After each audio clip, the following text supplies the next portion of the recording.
Hi guys and welcome back to the Method YouTube channel. My name's Dan War and today I'll be taking you through 5 tips for Sanguine depths.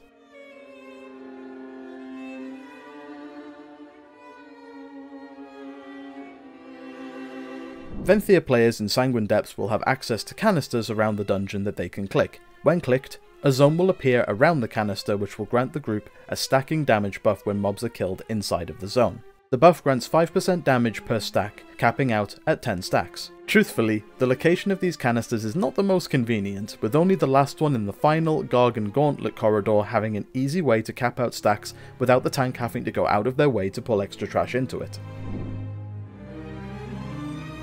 The first boss of Sanguine depths is a lot harder on Tyrannical than people give it credit for. It can be a struggle for healers to keep up with a somewhat high healing requirement as you go higher in key level. The group can assist with this with a simple change in positioning. By having your tank pull Crixus slightly away from the exit gate, your group can move towards the gate when the boss casts Severing Smash and causing players to spawn the blue orbs. This positioning now allows the tank a lot more room to kite the boss away from the orbs. The orbs themselves move quite slowly, and this will afford your healer the time that they need to be able to top the group and deal with all of the orbs at their own pace.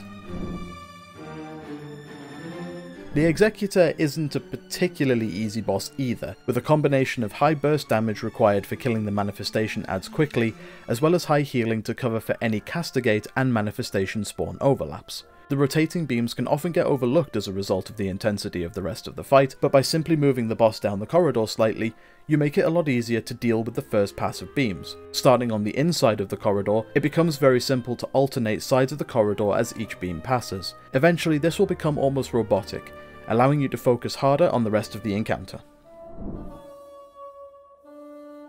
There is often a fight over orbs, especially when multiple melee are involved on the third boss of the depths. However, something that isn't often known is that at least one orb always spawns right under the boss. A general rule on this boss is to take 3 orbs to be properly safe, or 2 if you have a defensive cooldown that you can commit to the explosion. As a melee, by simply moving forward, you can find yourself with enough orbs a lot faster, while maintaining good uptime on the boss.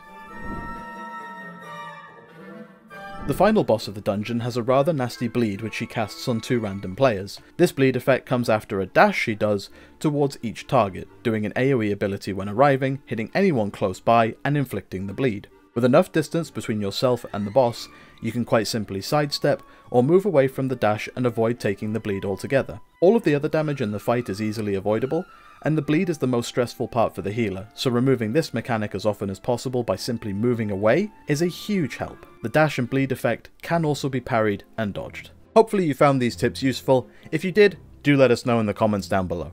Thank you so much again for watching, and I'll see you in the next one.